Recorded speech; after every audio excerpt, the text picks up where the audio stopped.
semua, nama saya Yuyu. Kiranya semua yang mendengar perkongsian firman Tuhan pada hari ini dalam keadaan sehat dan terus kuat di dalam Tuhan.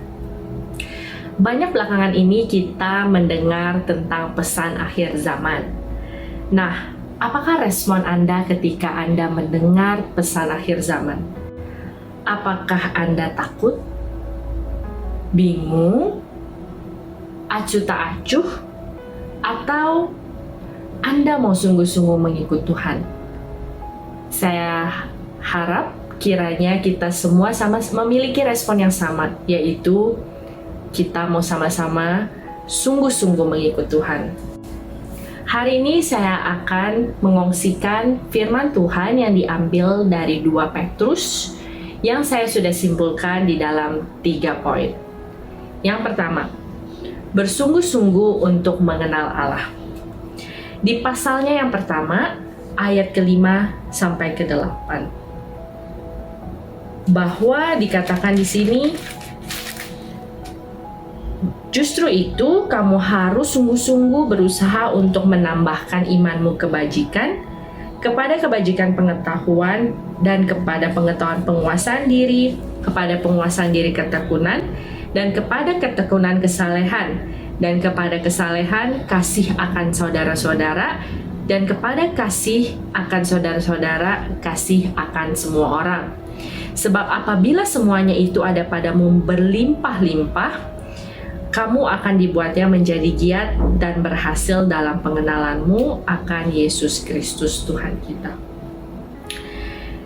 Jadi di sini sangat jelas dikatakan pengenalan akan Allah itu sangat penting. Dan bagaimana caranya kita mengenal Allah? Jawabannya sangat sederhana, yaitu seberapa seringkah kita membaca firman Tuhan. Jadi ini menjadi satu dorongan untuk kita semua. Ketika kita mau mengenal Allah, maka kita harus mengenal firman. Dan di sini dikatakan ketika kita mengenal firman, maka kita akan berusaha melakukan kebenaran di hadapan Tuhan, yaitu melakukan hal-hal yang saleh di hadapan Tuhan. Dan ketika semuanya itu berlimpah-limpah, maka kita menjadi giat dan berhasil di dalam pengenalan akan Tuhan. Dan ketika kita teruskan membaca di ayat yang ke-9, itu dikatakan, barang siapa tidak memiliki semuanya itu, ia menjadi buta dan picik, karena ia lupa bahwa dosa-dosanya yang dahulu telah dihapuskan. Ayat ini berbicara kepada kita semua sebagai orang Kristen. Jangan sampai seakan-akan kita melupakan pekerjaan Tuhan Yesus di kayu salib untuk kita semua. Dan ketika kita baca keterusannya, bahwa ketika kita semakin menjadi teguh di dalam Tuhan, maka janji-janjinya Tuhan akan dilakukan dalam kehidupan kita. Maka kita tidak akan tersandung. Di Yosua dikatakan perjalanan kita akan berhasil. Poin yang kedua, yaitu hati-hati dengan nabi atau guru palsu. Tahukah Anda, di zaman-zaman akhir seperti ini, banyak sekali yang terdengar baik, tetapi tidak alkitabiah. Di sini kita harus berhati-hati. Dan bagaimana caranya supaya kita tahu manakah yang menjadi kehendak Allah atau kehendak manusia? Caranya sangat mudah, yaitu kita berdoa, meminta tuntunan Roh Kudus untuk menafsirkan apa yang kita dengar, apa yang kita baca menurut kehendak Allah, bukan kehendak manusia.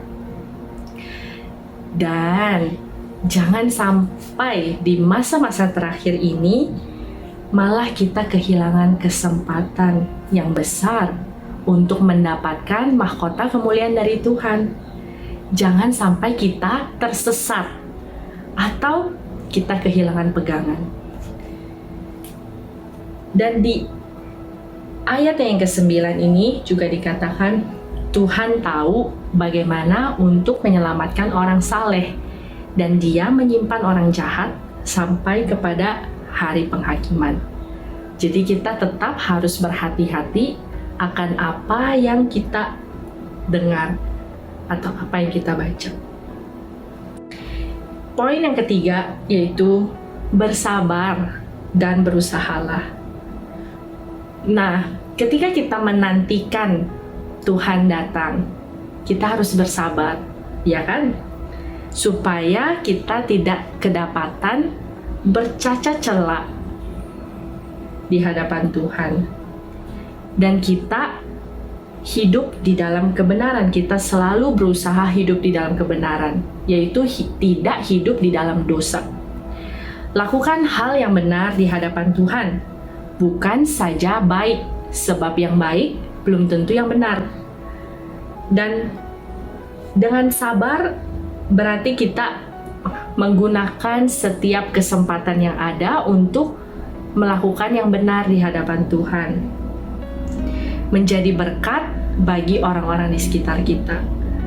Nah, dalam masa-masa CMCO ini, adakah kawan-kawan di sekitar Anda yang memerlukan sesuatu?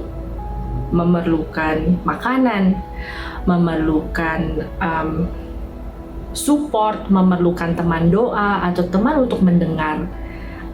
Nah, cara kita untuk menjadi berkat yaitu untuk melakukan segala sesuatu bagi saudara-saudara kita yang memerlukan. Jadi hari ini, marilah kita lihat di sekeliling kita. Make use of every opportunity untuk melakukan hal yang benar di hadapan Tuhan, menjadi berkat bagi orang-orang di sekitar kita. Mari saya mau tutup dengan berdoa. Bapa kami di dalam surga, ajar kami ya Tuhan untuk menghitung hari-hari kami, untuk menjadi berkat bagi orang-orang di sekitar kami. Dan juga berikan kami Roh Kudus untuk membedakan mana yang benar dan mana yang salah. Ajar kami ya Tuhan, dan tuntun kami di dalam jalan-Mu yang benar. Terima kasih Tuhan Yesus, kami menyerahkan kehidupan kami hanya ke dalam tangan. Haleluya, amin. Tuhan memberkati kita semua.